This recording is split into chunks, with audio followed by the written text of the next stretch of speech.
Hey everybody, Jack Dallas here. Wanted to wish everyone a quick good morning. Um, Been recording videos in the morning lately, guys, because I find that that's kind of when my mind is at its least stressed and most, I guess I would say, efficient point during the day. So that's when I enjoy recording videos. Now, guys, my recent Bernie Sanders video is generating quite a lot of attention. I have a lot of support. I have a lot of rebuttal. And I'm really just happy to see this conversation taking place over a topic that I think is actually important. That fact alone makes this conversation worthwhile to me. The fact that we're talking about something which actually affects the American people rather than some kind of senseless garbage to distract us from such issues. So let me just say to everyone involved, even my biggest detractors out there on the internet, thank you so much for joining the conversation, guys. Really nice to have you here. So, one of the main points I wanted to discuss here is sort of a misconception that I see repeatedly coming up time and time and time again from my detractors and the Bernie Sanders supporters. And what that concerns is the idea that by being against the Bernie Sanders platform and his ideas, people like myself are somehow against overall having these things be provided to society. So let me just be a little bit more specific here. In other words, if I'm against Bernie Sanders' ideas and against socialism in general, allegedly that means I do not care about the poor, don't care about roads, don't care about libraries, don't care about health care. I don't care about things that are, supposed to be essential to human life, and nothing could be further from the truth, guys. I also want to discuss the issue of quote unquote rights. Rights, that is an issue which gets tricky, guys, because there are things which every human being needs to survive and to be successful and happy in life. But I think it gets tricky when you start referring to those things as rights, because what happens is the manner in which those things are provided to us can easily be hijacked by the political class if we start to use the word rights. So I'm going to get into that. What I'd like to begin with here is sort of just discussing some of what I mean in terms of how people tend to criticize me by saying that if we were to do things the way I want to do them, or if we don't support people like Bernie Sanders, that, as I said, these essential services, healthcare, blah, blah, blah, would just be in a total free-falling chaos and nothing would ever, be provided for en masse to the people. Uh, Once again, I don't believe that that's the case. I think that what you have to have here is a market which allows profit to drive not only innovation, but efficiency. Now, this is one of the biggest misconceptions of people on the left, but especially socialists and communists. And there were a couple people commenting. I don't mean to get too involved in the social aspect of this, guys, but there were a couple people commenting saying things like, oh, you can already tell that Jack Dallas is uneducated because he's calling socialism and communism the same thing. Well, that comment came up like 6 times, guys, and that is not true at all. What I was simply trying to say is that people on the left in general, whether they be just simply, maybe an American Democrat or supporters of the Labor Party in the UK, or a socialist or a communist, tend to have pretty similar ideas. And what that comes down to is the simple idea of, like I said, these things wouldn't be provided for without their style of government. And a lot of these people will argue, and this is actually a very communist-inspired idea. This pretty much comes right out of Capital by Karl Marx. The idea that profit is sort of this wasted money within any given structure, whether it's a business or whether it's a service. So in other words, whether I'm talking about a company like Apple or whether I'm talking about something that happens to be provided by the government, depending on what country that is. It might be healthcare in the EU, or it might be roads in America, what have you. The idea here is that even with profit, and actually I shouldn't say even with profit, what I should say is especially with profit, profit alone is able to increase efficiency to the point that even though you have a profit margin, you are actually saving overall capital for everyone who is involved in the project. Okay, so let me clarify that a little bit, guys. What I'm trying to say here is that people on the left will argue that profit incentive, and this is especially something that comes up when you try to argue for the privatization of things like roads, or the privatization of things the government already provides, quote unquote. A lot of people say, well, the government doesn't need to turn a profit. So by bringing in a corporation which does have to have a profit, which is extra money, you are actually removing capital and removing incentive. And personally, I think that that is the exact opposite of what happens. And that's for a couple of reasons, guys. One is the reason that I just discussed, which is basically that, as I said, let's say you have two entities and they are both trying to provide the same thing. Let's just say, for the sake of argument, that we're trying to build a roadway through, I don't know, some state across North Carolina. We want to build a new highway. Okay, great. So in this scenario, let's just say we have a few bidders, and it comes down to two bidders, and one is the government, and the other one is a private entity. Now, obviously, both entities have expenses to complete the project. They have things like payroll, but people on the left are going to say, aha, what the government entity does not have to do is come up with a profit at the end of the day. So by removing this extra chunk of needed money, they will argue that essentially they're able to be more efficient.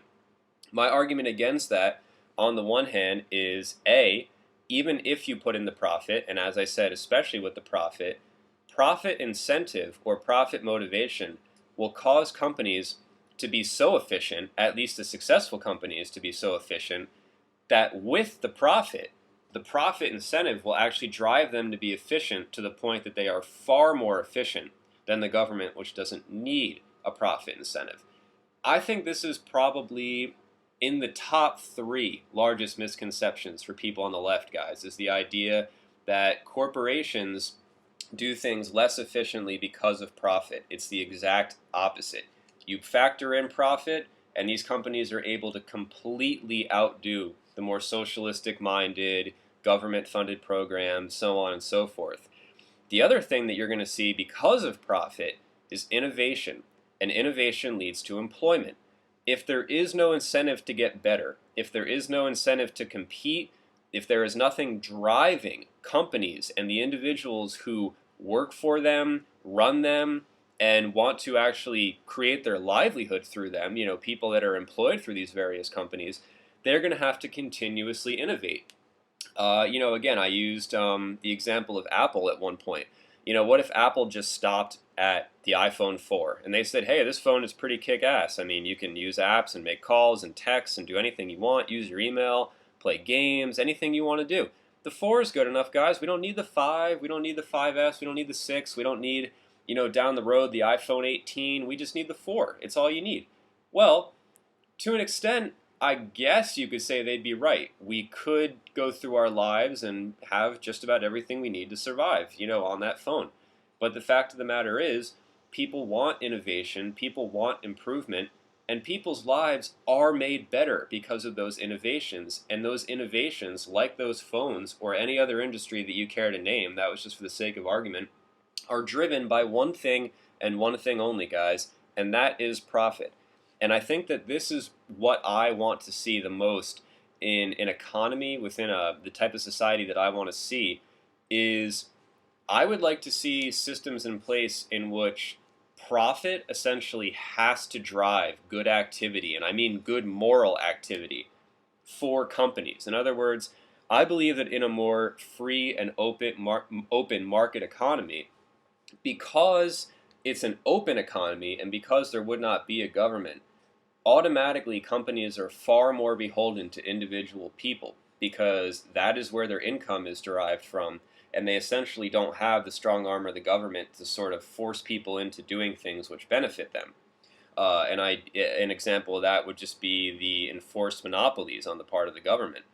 And it's funny how liberals will laugh at things like that, but I mean, guys, it's no joke. We've been talking about this for decades. People that are kind of on my side here. Things like the post office, things like the roads, horrendously inefficient. They are not nearly as good as they could be. I mean, especially the post office is such a good example, guys. They can't even turn a profit, for God's sake. I mean, God damn, how do you not even make $1? How do you just bleed money like that? I think there is no better example. Part of the problem is that the post office example is such a good one because we have counter examples. Because we have UPS, because we have FedEx, we can automatically see, yeah, guess what? USPS sucks. This style of trying to run things economically just doesn't work. Part of the problem is things like roads. We don't have a ton of examples to pull from, so we kind of just have to use our economic analysis to the best of our abilities, guys, to come up with these ideas. But the fact of the matter is, we all know that monopolies are a bad thing no matter what. And it is especially my friends on the left who will be quick to quote when you bring up things about the economy that, it was these, quote unquote monopolies and robber barons and all these things that supposedly caused the Great Depression, which is a complete lie. But let's just, liberals believe that. So if we use this idea that the liberals hold on to about monopolies being bad, which is true, and they'd be the first to tell you, my question to them is, then why is it only okay when it's the government? Last time I checked, one of the main issues that people like me and my friends on the left agree on is the issue of foreign policy. I don't like war, and people on the left tend to not like war either. Do you enjoy the fact that your government has a monopoly on war? Do you enjoy the fact that you were against the Iraq war and you, at the same time, had to fund it and essentially, as an American taxpayer, supported it whether you liked it or not? You didn't get a say. In fact, if you had had a say, the war never would have happened because the vast majority of people didn't want it, and the largest protest in the history of the world was against that war. So to people that say that we need to break up monopolies, my question to them is, then why do you very, very easily hand over some of the most important and destructive monopolies to the government? And this is not just to the people that you like. I mean, perhaps people on the left would be happy now because Obama's in office, but what happens when the next Republican gets elected and they have all the same executive powers that this guy has brought in? I mean, you guys aren't going to be too happy, but at the same time, I know you well. You won't be letting the blame come to your side. You guys are still going to be blaming Bush or something like that. And this is what gets me fired up, guys, is the fact that we all have to live in the world that these people create, okay? We have to exist in this society. And the problems that these people create are going to affect us all equally, whether we have any say in it or not, okay? Because these things just happen. Like I said, does it matter to people on the left that Obama has expanded the executive powers in terms of war within the American executive branch? Well, I would say no. People on the left, and rightfully so, they bashed Bush every single day of the Iraq war, and as soon as Obama took office, we were covertly bombing, I think as many as probably 10 countries within the first term, and people on the left don't even realize that that's going on. I mean, I don't think a lot of people even realize that the U.S. was responsible for what happened in Libya, Egypt, etc., and that we're protecting our interests in the Middle East, and that's why those countries are doing just fine, i.e. Saudi Arabia and Israel, just like they always have been. So this is part of what people on the left need to understand, is that they want to talk about breaking up monopolies and that that's part of the need for government, and yet the very government that they claim breaks up these monopolies is the ultimate monopoly and is the ultimate monopoly on violence, the type of violence that they don't like. So I don't know, guys. This is just something that I don't want to say it drives me crazy. I'm more than happy to talk about it, but sometimes I just feel like I'm bashing my head against a wall because people just don't realize this stuff. You cannot hand this kind of power over to the government and just assume that everything's going to be okay, because number one, they have no proven track record of being able to make things okay, and number two, if you are a statist, meaning somebody who votes, who supports any political side, remember, one day you will lose, and that power will be in the hands of your enemy.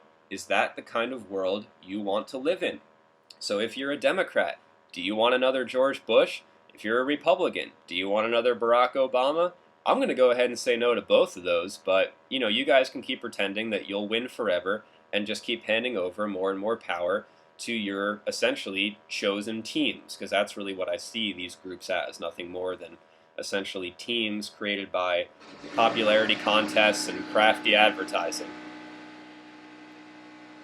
You guys hear this insane construction happening outside my apartment? Is this outrageous or what?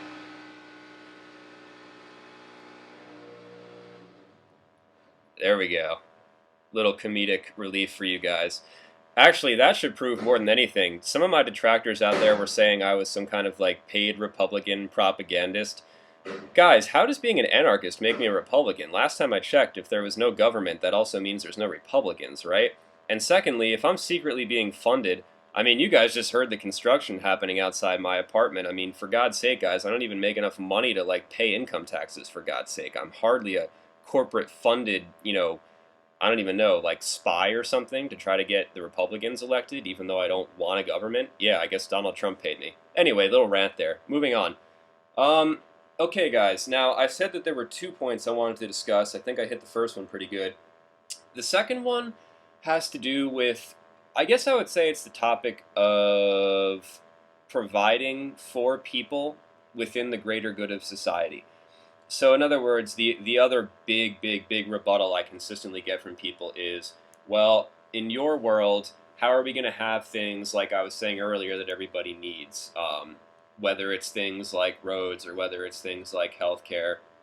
I do not think that by holding my political opinions that what I am saying is that these things shouldn't exist or that people shouldn't have access to them. So in other words, when people say, oh, you're against the idea of government, that must automatically mean that you are against all of the things the government provides. When in actual fact, I'm not against all of those things. I'm simply against government providing them, whether it's a Republican or Democratic administration. I don't really care. So, by being an anarchist, that does not mean that we don't want roads to drive on. That does not mean that we don't want libraries to check out books from. And that certainly does not mean that we do not want things like parks to go to. It doesn't mean that we don't want water to drink, okay?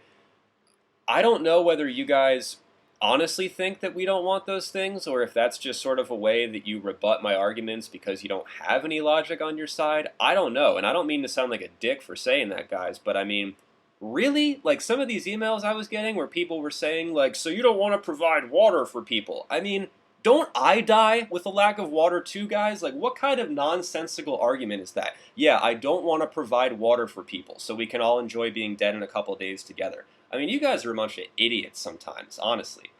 Oh man, I don't get it. I should really stop being so emotional about this, I guess, guys. My apologies for that. But the idea that because you do not want government to provide certain things means that you don't want those things to exist could not be further from the truth.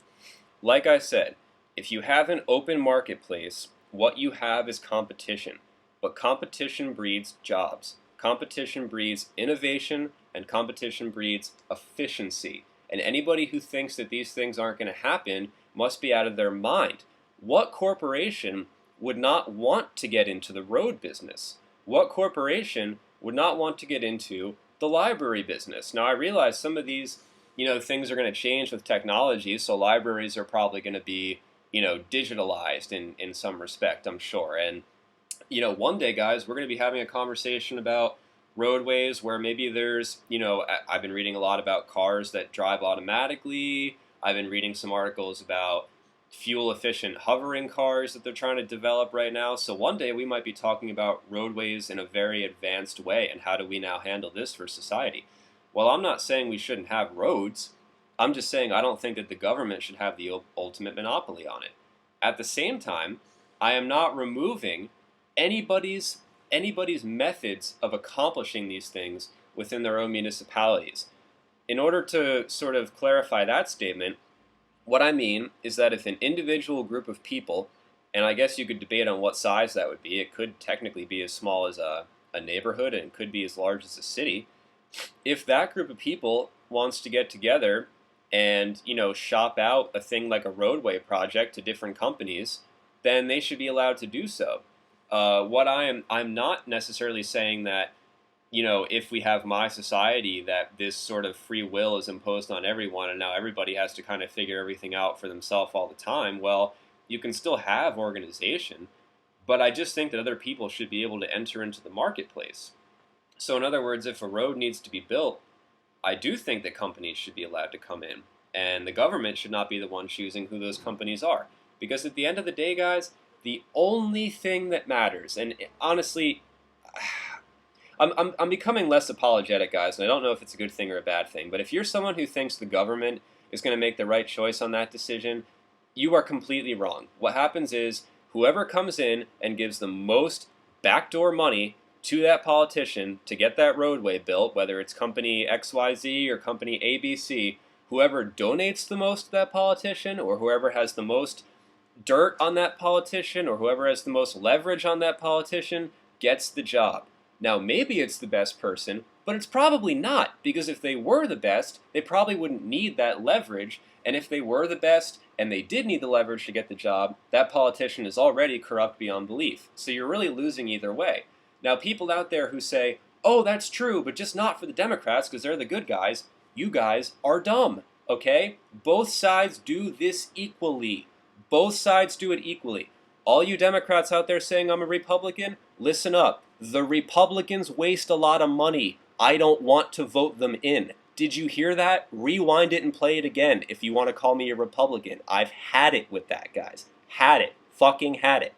These things, all of these things which government currently provides, can more than adequately, and in fact far more efficiently, and to the benefit of everyone, economically and in terms of employment, would be done far better on an open market. And I am sick and tired of people deciding that a few hundred individuals are like the oracles of intelligence. Like they can just come up with the best decision for all of us, and we need this top-down approach. What makes you guys think that these people are so smart? I mean, where do you put your loyalties this easily anywhere else in life? I mean, think about it, guys. Most people, when they go to vote for a politician, okay, and I don't really care whether it's a senator, or president, or mayor, most people don't know just about anything about that politician other than what team they play for, Republican or Democrat, okay? Some politicians are already sort of celebrities when they run. For example, Hillary Clinton. If you're a Hillary Clinton supporter, you probably knew a little bit about her for a while because she's been on the scene for a bit. But think about it, guys. If you're a Democrat and you supported Barack Obama, well, I highly doubt that you knew anything about him before he ran, because I don't think anybody knew anything about him before he ran, and we still don't know much about him from before then. At the same time, if you were a Republican and you voted for Mitt Romney, I mean, unless you were from Massachusetts, like I don't think Mitt Romney was a household name before the election, most people simply put their loyalties in whoever their team is, and it's kind of like football. I mean, I realize that this isn't always the case, but we root for our team, right? I mean, if you're I don't know, if you're an Oakland Raiders fan, and the Oakland Raiders make a lot of trades in the offseason, well, next season you're probably still an Oakland Raiders fan, right? It's not like you follow, the 10 players that got traded and now you're a fan of all those teams because those players were there. No, people are, typically, I'm just saying most of the time, will follow one team for life, and it's usually like where they live or something. And it doesn't matter if the team makes trades or the head coach gets fired and a new one comes in, or they change the uniforms or they build a new stadium. None of that matters. It's the team. And people do that with politicians, okay? It doesn't matter. They vote Democrat lifelong or they vote Republican lifelong, and it doesn't matter if those politicians are corrupt. It doesn't matter if a million pieces of bad evidence come out against them, like Hillary Clinton, like George W. Bush. Hear that, guys? I named a Republican and a Democrat. Kind of makes me equal, right? Ha ha ha. So nobody cares about these things, guys. We have perpetual bad news and corruption and just absolute horrendous things coming out about our politicians every single day, and we still choose to blindly support them, no matter what, simply because we want to wear the jersey of our team. We want to see our team win. And this is the irony of the situation, guys, is that my liberal detractors are coming at me saying, how can you have these opinions? you're just simply being biased. You could never provide all these things in the kind of society that you want to advocate. Well, guys, what are you advocating? Bias? You guys vote the same way and think the same way no matter what. I mean, if the guy from the Quaker Oats box ran for the Democratic nominee, you'd vote for him just because he was a Democrat. And Republicans? I mean, if a cardboard box ran for the nominee, you'd vote for them because they're a Republican, and you're both idiots.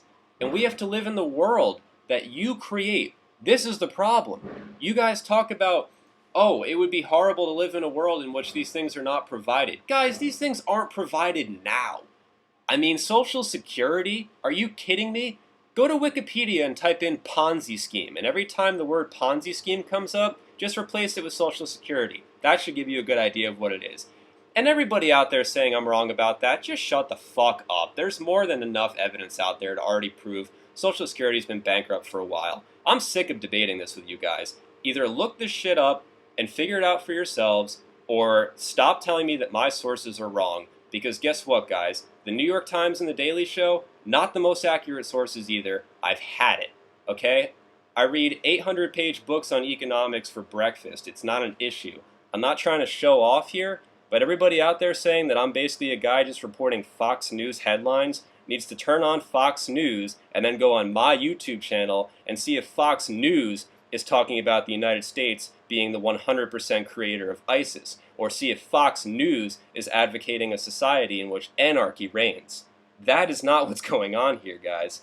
And I don't mean to be, I'm just going to say this one last time. I don't mean to be sounding like I'm on a rant, and I know a lot of people that are going to talk badly about me in the comments coming up after this are going to say, oh, just another angry Republican, blah, blah, blah, blah, blah. But the fact of the matter is, I'm really, really sick of being able to present logical evidence for my points and having people essentially come back not with rebuttals, but just with basically name-calling. Like I said, rather than debate my economic policies, people just call me a Republican, and it's like the same thing as calling me an asshole. And what that says to me is that you either don't have the intelligence to rebut me, or you're well aware of the fact that your evidence is lacking and my points are better, and you just don't really want to lose in front of everyone. So again, I'm not trying to say like I'm the smartest guy or I have all the answers. I really don't. But one of the things I said in my last video, guys, was that I wanted a conversation and I wanted a debate. And I have to say, a lot of people did that, and I really respect each and every one of you. But there were a lot of you that simply wanted to engage in emails with me and just sort of name-calling and somehow suggesting that I was like secretly being funded by the Donald Trump campaign or something like that. Well, I'm still waiting for that check, guys. I'll let you know when it gets here. Probably never. So anyway, I just kind of wanted to close with that. The main point here, guys, if I had to really sum it up, is that believing in anarchy does not mean that you do not want the things that everyone needs to be provided for them. It simply means that you don't think the government should provide them. I want people to have libraries. I want people to have a doctor to go to. I want people to have a road to drive on, and I want people to have water to drink. I just don't think that handing the keys over to the government and saying, forget it, you guys take control, is the right answer. So please, guys, let's have a conversation and stop calling me a Republican, because I've never voted Republican in my life. Have a good one.